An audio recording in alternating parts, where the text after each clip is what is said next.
Bismillahirrahmanirrahim. Assalamualaikum warahmatullahi wabarakatuh. Pada kesempatan kali ini, kami dari kelompok 10 akan membahas materi mengenai konflik dalam organisasi dengan mata kuliah perilaku organisasi. Kami dari kelompok 10 berjumlahkan 6 orang, antara lain saya sendiri, Miftahul Janda Bahri, dan rekan saya, Cecilia Tri Marcelina Markus, yang kedua Hasni Adianti, yang ketiga Muhammad Reski Maulana, yang keempat Muhammad Arafa, dan yang terakhir Abdul Majid. Baik, untuk mengefisienkan waktu, langsung saja kita masuk pada inti pembahasan. Konflik dalam organisasi. Pembahasan pertama yaitu definisi konflik menurut beberapa ahli. Konflik berasal dari bahasa Latin yakni confligo, yang terdiri dari dua kata yaitu can yang berarti bersama-sama dan fligo yang berarti pemogokan, penghancuran atau peremukan. Konflik biasanya ditunjukkan dengan sikap bermusuhan atau tidak bersahabat. Ada pula definisi konflik berdasarkan perspektif beberapa ahli, antara lain yang pertama, Takwiri dalam Newstron dan Davis 1977 mengemukakan bahwa konflik merupakan warisan kehidupan sosial yang boleh berlaku dalam berbagai keadaan akibat munculnya keadaan ketidaksetujuan, kontroversi, dan pertentangan antara dua pihak atau lebih secara terus-menerus. Yang kedua, Muklas 1999 merupakan bentuk interaktif yang terjadi pada tingkatan individual, interperson, kelompok pada tingkatan individual yang sangat dekat hubungannya dengan stres. Yang ketiga, Kasim 1993, adanya ketidaksepakatan, kontradiksi, kompetisi, dan ketidakcocokan. Yang terakhir yaitu Alwison 2004 mengemukakan bahwa konflik adalah pertentangan antara kekuatan yang berhadapan dalam fungsi manusia yang tidak dapat dihindari. Sekian, saya kembalikan. Perkenalkan, nama saya Cecilia Tri Marcelina Markus. Saya dari kelas D Parepare. Saya akan memaparkan tentang pandangan tingkah laku. Baik, pandangan tingkah laku pada konflik adalah suatu peristiwa yang sangat lumrah terjadi pada masyarakat. Hal tersebut didasari karena adanya perbedaan sifat, pandangan, maupun pendapat dalam masyarakat tertentu. Konflik jika diteruskan secara terus-menerus akan sangat berdampak kepada suatu kelompok masyarakat dan tentunya berdampak negatif bagi suatu kelangsungan masyarakat. Pandangan tingkah laku sendiri dapat dilihat dari cara orang mengatasi suatu masalah atau konflik yang dihadapkan oleh dia. Kita dapat menilai atau melihat respon seseorang jika dihadapkan pada suatu masalah atau konflik tertentu.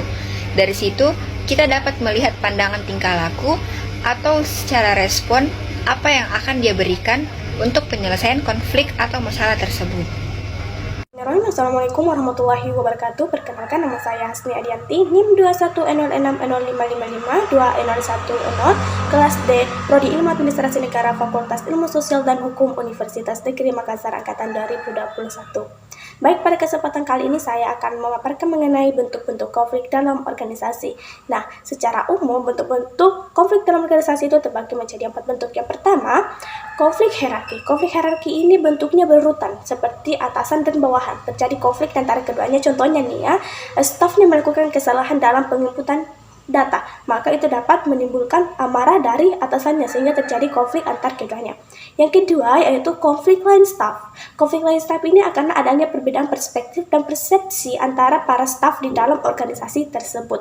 Yang ketiga yaitu konflik formal informal. Konflik ini bentuknya terjadi karena adanya aturan yang tidak sesuai. Misalnya di dalam organisasi tersebut menganut jam kerja dimulai dari jam 8 pagi sampai jam 8 malam yang terhitung 12 jam dalam sehari. Namun berdasarkan Undang-Undang Ketenagakerjaan yakni Undang-Undang Nomor 21 Tahun 2020 dan Pasal 21 Ayat 2 Peraturan Pemerintahan Nomor 35 Tahun 2021 mengenai jam kerja dalam sehari itu ialah 7 jam dalam sehari dan 40 jam dalam seminggu. Nah, dari perbedaan tersebut dapat menimbulkan komplain dari stafnya akan ketidaksesuaian atau tidak keseimbangan antara aturan yang dianut dalam organisasi tersebut dengan aturan tata kerja yang dikeluarkan oleh pemerintah.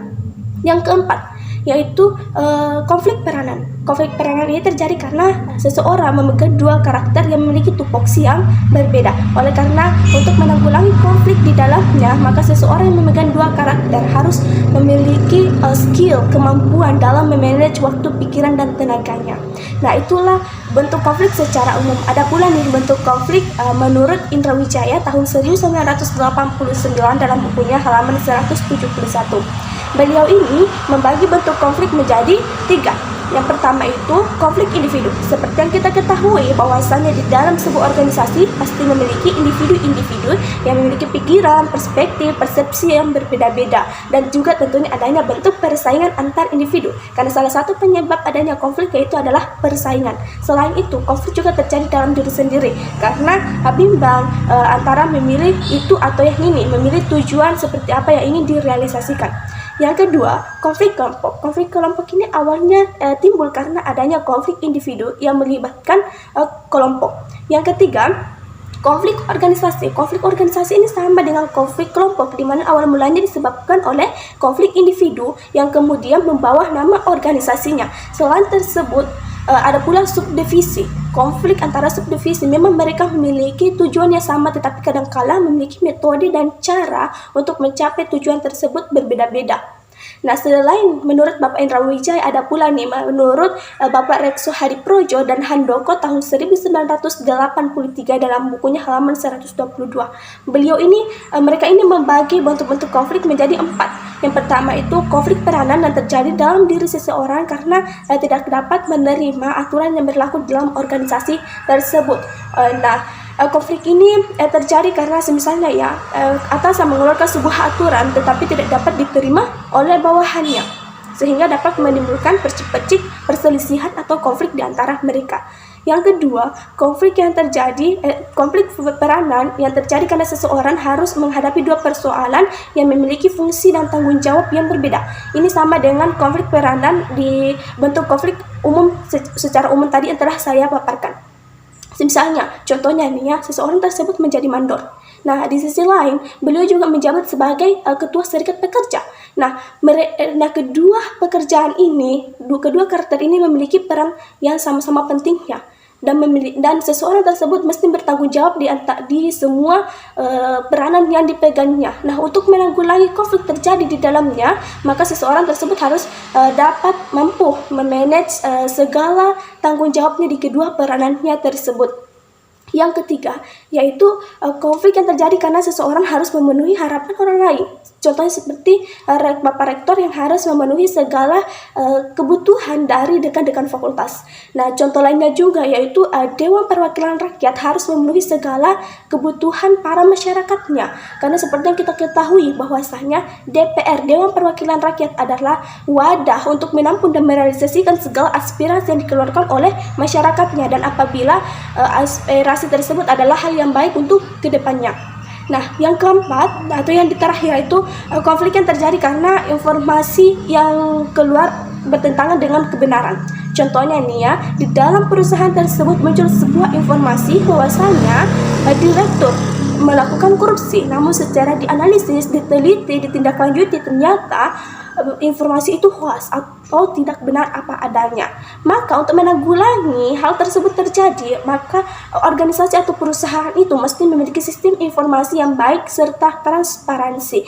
Itulah tadi bentuk konflik dalam organisasi. Sekian dan terima kasih. Wassalamualaikum warahmatullahi wabarakatuh. Assalamualaikum warahmatullahi wabarakatuh. Perkenalkan, nama saya Muhammad Rizky Maulana dari kelas D Parepare. Baik, langsung saja saya akan memaparkan tipe-tipe konflik dan sumber konflik.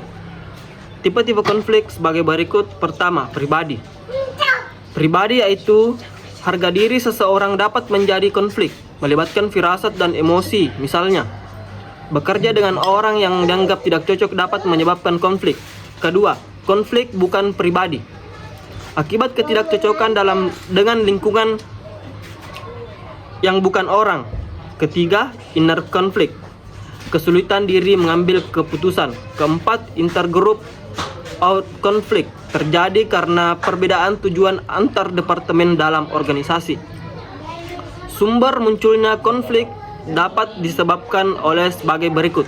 Pertama, perbedaan individu. Kedua, perbedaan kepentingan. Ketiga, perbedaan kebudayaan. Keempat, perubahan nilai-nilai yang cepat. Kelima, saling ketergantungan. Keenam, perbedaan dalam tujuan. Ketujuh, perbedaan dalam perspektif. Kedelapan, permintaan yang meningkat akan spesialis. Kesembilan, penilaian prestasi yang tidak tepat. Sumber konflik menurut Robbins 2007 yakni sebagai berikut. Yang pertama itu adalah komunikasi. Kedua, struktur atau pembagian kerja, spesialisasi, kepemimpinan, sistem imbalan. Ketiga, variabel pribadi setiap individu berbeda. Bismillahirrahmanirrahim. Assalamualaikum warahmatullahi wabarakatuh. Baik, terima kasih atas kesempatan yang telah diberikan. Jadi saya paparkan itu materi dari reaksi terhadap konflik. Jadi reaksi terhadap konflik itu menurut Qasim 1993 yaitu poin satu, akomodasi. Akomodasi itu terhadap mengalah terhadap pihak lain. Poin kedua, mengelak. Bisa saja memutuskan hubungan kerja atau menghindari. Jadi poin ketiga, mencoba mengabaikan perbedaan yang ada. Poin keempat itu persuasi. Persuasi itu menjelaskan dengan cara mempengaruhi. Jadi poin kelima itu taktik tekanan dan paksaan. Misalnya bos terhadap bawahan, memberikan ancaman atau hukuman, dan pernyataan tidak akan mengalah. Jadi poin ke-6 itu taktik berganing dan saling memberi konsensi. Jadi saling memberi keuntungan yang jika tidak terlaksana maka akan dikasihkan sanksi atau mandat. Jadi poin ke-7 itu pemecahan masalah secara terintegrasi. Jadi konflik dianggap sebagai masalah bersama. Mencari solusi yang mengintegrasikan kebutuhan kedua belah pihak. Baik, itu saja dari saya. Terima kasih.